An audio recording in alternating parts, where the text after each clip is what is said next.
Hi, my name is Sherry Williams, and I'm a Deputy Director at the Collegedale Pathfinder Club in Tennessee. When I was 7 years old, I had two favorite postcards. One was this postcard of a Spitz puppy, and it used to squeak whenever you pressed it, but it no longer squeaks. And the other one was this postcard of the Magic Kingdom at Walt Disney World. I liked it so much that I actually taped it to my window and damaged it from taking the tape off of it. And I also drew some pictures and writing on the back of it. I've always liked postcards, and for several reasons. One, they were inexpensive. You could buy them for 5 or 10 cents whenever you went places. They were great souvenirs, and they were something that was easy to pack whenever you were traveling. When I was in the 6th grade, I went on vacation with one of my friends, took about $30 spending money, and came home with $28 worth of postcards. My parents weren't really that impressed with that, but anyway. I ended up buying some albums and put the postcards in, arranging them by states and by countries. And I'll show you some of those at the end of the postcard honor. In my adult years, I discovered that collecting postcards was part of my family history. My great-grandmother, who was born in 1884, she collected postcards, and this is her postcard album. And you can see all the different postcards that she collected. And the thing that is extra special is that because of her collecting postcards, we actually have photos of her. Back then, they would take photos and actually make them into postcards. And so this lady right here, this is my great-grandmother. And she died in 1917 when my grandmother was born. And because of her collection of postcards, we have photos of her. Otherwise, we would have only had like maybe 2 or 3 photos of her. So most of our photos of her are in the postcards. And here's some others that has my great-grandmother and my great-grandfather in them. So that was pretty special to us. While you may not find photos, postcards of long-lost relatives, I hope that you will discover the fun of collecting postcards. And at the end of the presentation, I will share some of the fun and unique postcards that I have collected. So let's get started with the postcard honor. You should have downloaded the worksheet that we provided. And on the slides, we have put in red the information that you will need to fill in on your worksheet. Okay, so number 1 on your worksheet says, relate briefly the story of the beginning of the postcards in your country. The first postal type card in the United States was a privately printed card copyrighted in 1861 by J.P. Carleton. This copyright was later transferred to H.L. Lippman of the Lippman Postal Cards. Number 2, how was your country's postal system affected by the coming of postcards? The answer, these private mailing cards were to be posted with 1-cent stamps, the same rate as government postals. This was perhaps the most significant event to enhance the use of private postals. Number 3, what are the mailing rates for postcards and letters in your country? So, we're in the United States, and you will see on your screen that we have provided the postal rates from 1873 all the way through the current of 2020. And in 1873, it started at 1 cent for the postage. And today in 2020, postcards cost 35 cents to mail. Number 4, what is the term used in your country for postcard collecting? That term is deltiology.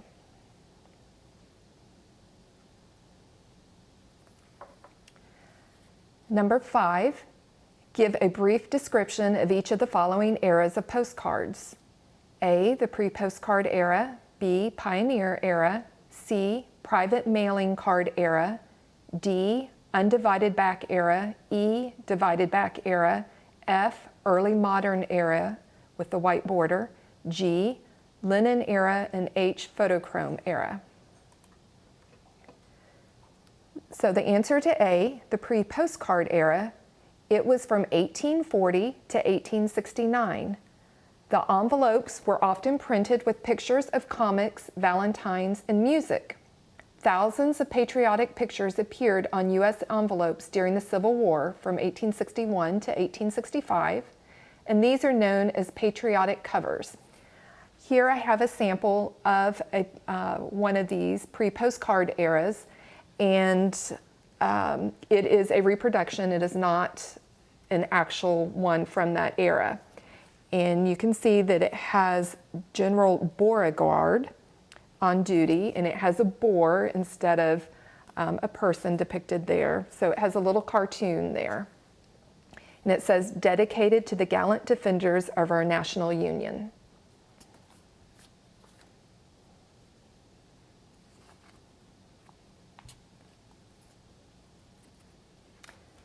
So, the pioneer era.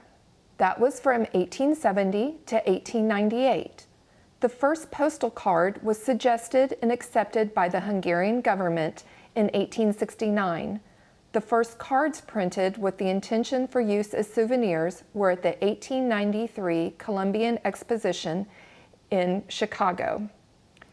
And so I have a couple of samples from that. And this one says, "Greetings from Boston."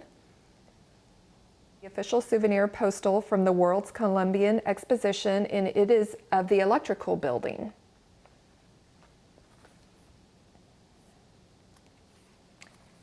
The private era mailing card. That's from 1898 to 1901. Starting in 1898, American publishers were allowed to print and sell cards bearing the inscription "Private Mailing Card," authorized by the Act of Congress on May 19, 1898. So here is one sample of it. This is the front, and it actually has a hymn on it. In the back, you can see it says "Private Mailing Card" on it. Another sample of it.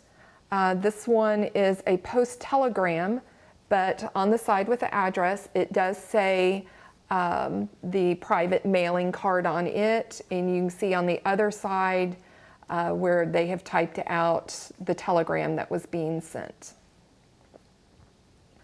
Number D is the undivided back era.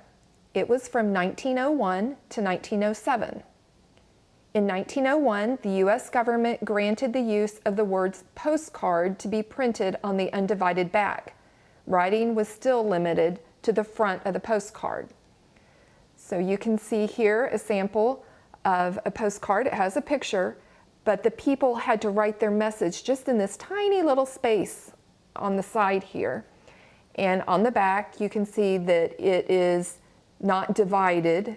It's just, the back is just reserved for the address to be written. Here's another sample of it. This one has more room for the people to write their message on the front. This person wrote it all around the pictures, but the back of it, you can still see that it's an undivided back. The only thing that they can write on the back of the envelope or on the postcard is the address. And so that is the undivided back. So in 1907 to 1915 was the divided era back. By this period, divided backs were almost universal, except in a few monopolistic governments. Previous to and during this period, a majority of U.S. postcards were printed in Europe, especially in Germany, whose printing methods were regarded as the best in the world. And this is what we're used to today is the divided back, where you write the address on one side and then you can write your message on the other. This postcard, actually, the person still wrote some of their message on the side, so they were still used to writing on the front of the postcard. F, early modern era with a white border, from 1916 to 1930.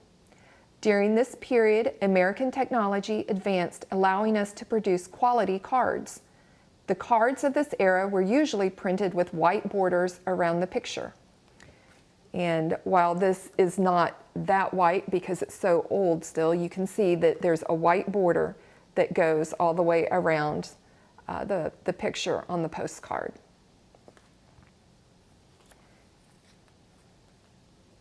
G, linen card era.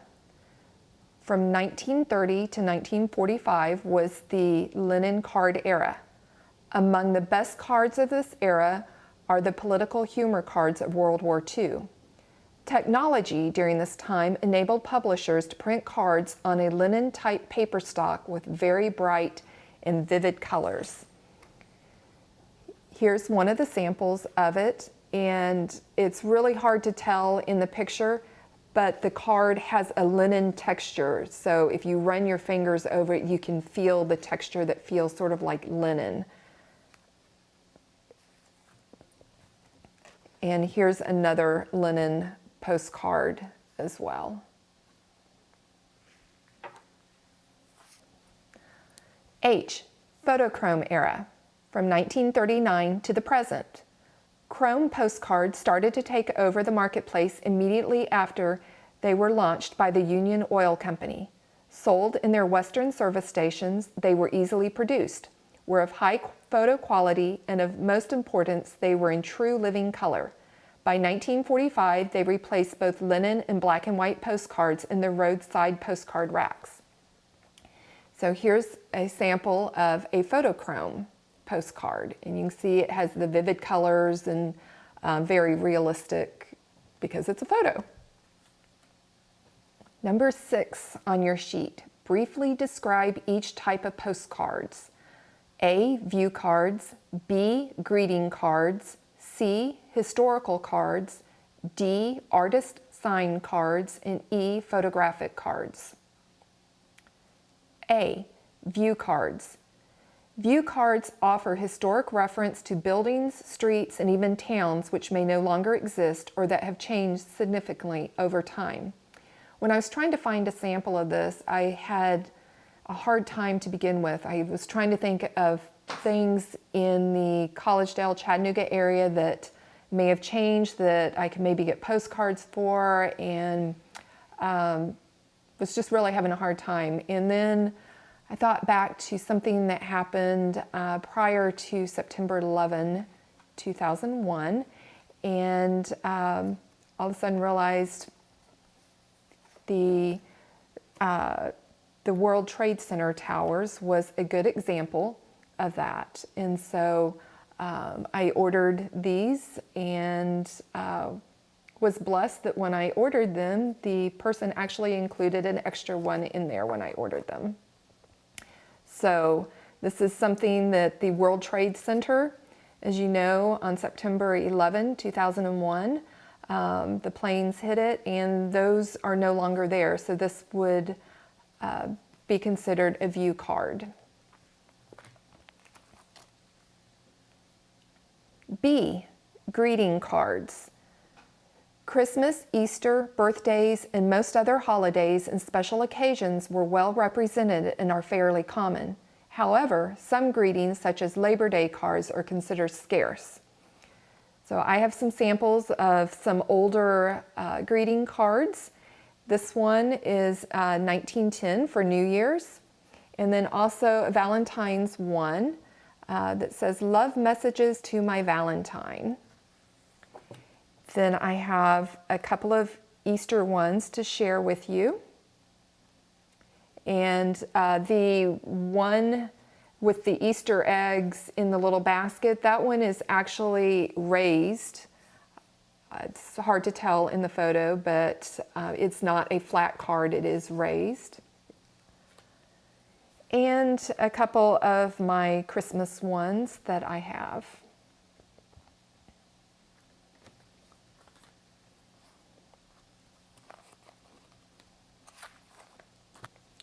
C, historical cards.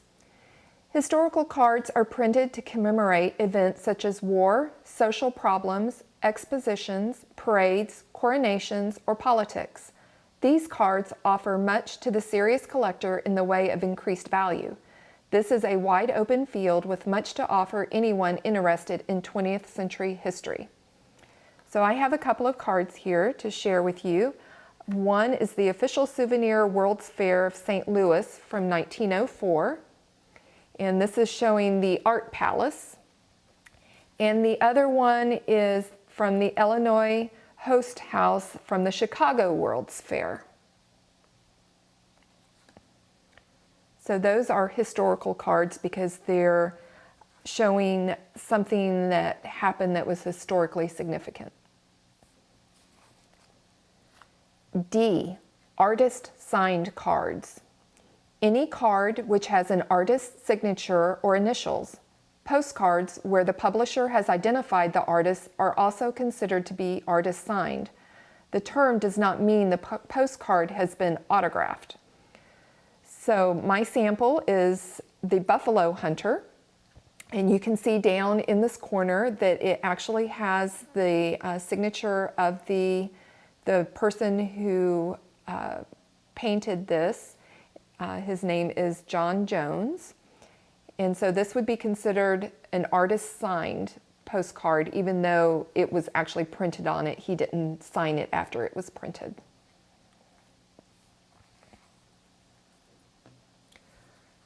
E, photographic cards.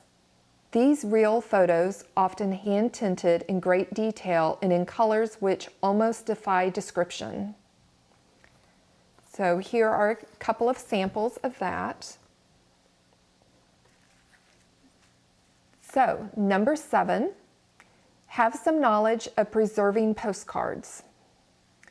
You should store them in a spot away from heat and moisture to prevent fading, staining, or mildew. You should avoid cigarette smoke, which leaves an unpleasant odor and turns your postcards brown. You should keep them out of the sun and direct light because that will make them fade.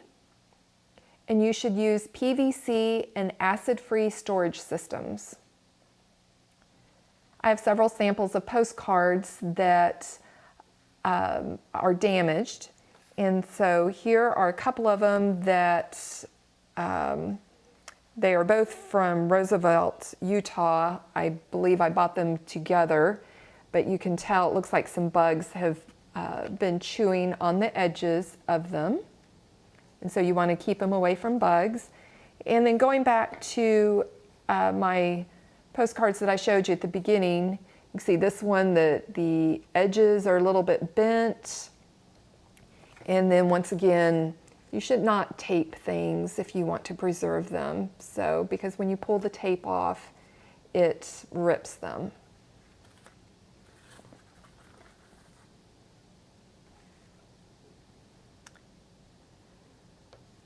Number 8, how were greetings sent in biblical times?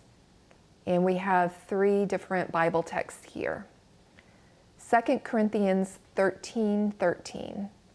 All God's people here send their greetings.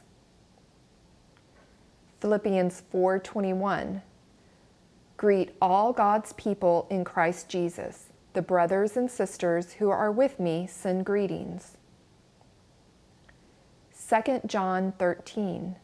The children of your sister who is chosen by God send their greetings. They used letters written and read at the destination. Sometimes an important decree from the king was read aloud in the town square, and pastoral letters were read in church. So there are several things that you're going to need to do on your own to finish the honor. You are going to need to show and label a picture of each of the following eras that we went over before: the view cards, the greeting cards, historical cards, art cards, and the photographic cards. And 10, you're going to need to collect at least 50 postcards, all of them different, and you need to include in those 50 at least one of a religious nature. You need to have represented at least 10 states or provinces or countries, and you need to have at least 2 countries other than the country you live in. And you need to arrange your collection in a suitable display. So I have 3 samples of how to display postcards here. One, which I've already showed you, which was my great-grandmother's album. In this one, you just stuck the cards in like that. I mentioned that I had purchased postcard albums and had put my postcards in them. This is one of my albums. It actually was made for postcards. It says postcard album on it. And then I got PVC-free pages that the postcards just slid into. And you can see here, this one is where Hawaii begins, and Louisiana is here, is where all the postcards for that. And I had the states in alphabetical order and then did the same with the countries. But you don't have to spend that much money as what purchasing an album like this is. When we taught the album in our club, we just got regular notebooks, 3-ring notebooks, and we just made a nice little cover for them. And when they were done with the honor, they included their paper in here, and then they had page protectors that they put their postcards in, and they just used the same little corner splits that you would use in scrapbooks. That way we weren't actually taping them in. If they wanted to take them out, they could take them out and it would not damage their postcards. So if you wanted, you could actually label them underneath as well where you got them from. So that's another option. You could also arrange them on a poster board or something like that. But you say, I don't know where to get postcards. Well, let me give you some suggestions. You can get them at tourist attractions like amusement parks, aquariums, zoos, different places like that. Truck stops will sometimes have them for the area that they're in, whether they're state postcards or something that their area is famous for. You can post on Facebook and ask friends to mail you postcards from where they live. You can email family and friends and ask them to send them to you. Sometimes family has collected postcards and they're willing to share some of those with you. You can buy them at antique stores. And that's where I got some of my old ones that I have. You can buy them on eBay. That's the place where I purchased quite a few of them to represent the different eras that I did not already own. Sometimes rest areas, particularly if they're at a state line, will have brochures that you can pick up. And sometimes those brochures are actually postcards themselves. So look at rest areas that have a lot of different brochures for different attractions that their state may have. I don't know that motels do this as much as what they used to, but motels used to have them in their rooms that were actually pictures of their motels that people could send out to their friends after staying at the motel. The Adventist bookstore is a good place to find some religious ones.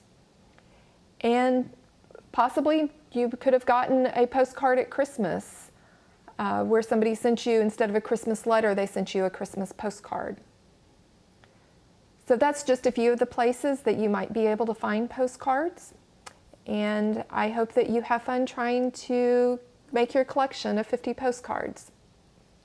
I told you at the beginning I was going to share some of my fun and unique postcards that I've collected over the years. So this first one here is a postcard that says Cotton Time in Dixie, and attached to it is actually the cotton from a cotton plant. This little postcard here, you see on the back it's a postcard, it's laminated and it is to be used as a coaster for you to put your glass on. And it says on the back, peel off label to use card as a coaster. And I have several of these like this. This one is a thermometer. And I've had it so long that I'm not sure that it actually works correctly anymore, but it's supposed to be a thermometer. This is a postcard here, and it looks pretty plain on both sides, but then when you open it up, inside it has a photo of Prague, and it has where you look into it and you see the picture by looking through these two little eye holes. This one is actually a DVD from Hawaii, and it is a postcard, but then if you open it up, the DVD is inside of it.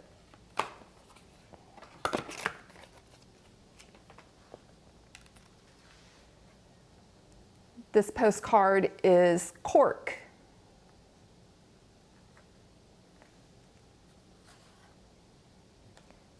This is sort of a fun postcard of Marilyn Monroe. I have wood postcards, actually made out of wood.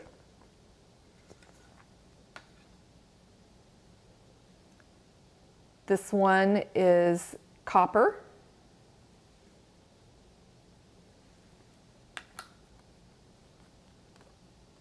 This one is a postcard from United Airlines, and this is an older postcard, and on the side of it, it's the menu of what they served on the plane. It says, this menu prepared in United Airlines flight kitchen at Chicago. So I thought that one was unique. This one is from Winter Park, Colorado, from the ski slopes, and it is a magnet that you take out, but it's a postcard. This one is the Eiffel Tower, and it's sort of a 3D puzzle that you cut out and then you put together to make the Eiffel Tower. This postcard is seeds, contains seeds in it, but it is a postcard. This postcard I purchased in Spain, and it has some embroidery and has actual fabric for her skirt. This one is a puzzle. This one is from the American Museum of Science and Energy. You see on the back that it's a postcard.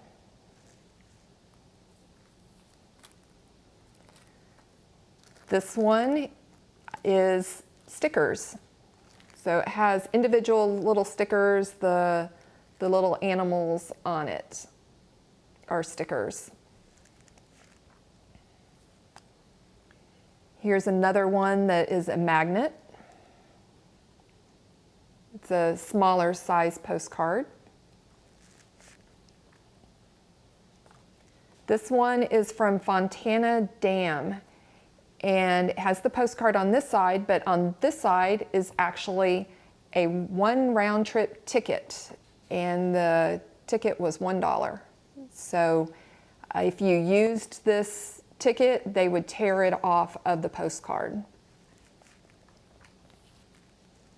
This postcard is from the Great Smoky Mountains, and it is a postcard, but this one is perforated here for the top part to be a bookmark.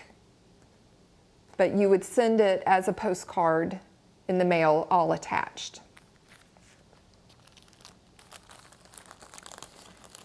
This one here is a calendar birthday postcard, and it's made to look old, but here you can see right now this one is set for September 4 for the birthday. So if you were to mail this to somebody for their birthday, you could actually turn the little dial here at the bottom. You can change the month, and then the top one you can change the date, but it's a postcard. This one actually, it came with an envelope too to mail it in if you wanted, but it is set up where you can mail it as a postcard. This one, once again, has some embroidery for her dress on it. I had talked about from motels. This is one that came from Travel Lodge in downtown Savannah, Georgia. So this is one that they had in their motel that you could take. It was free from the motel. Sometimes postcards come as advertisements. So this is an advertisement from Gap, but it is a postcard. I thought this one was neat when it comes to Pathfinders because it actually shows Southwest animal tracks.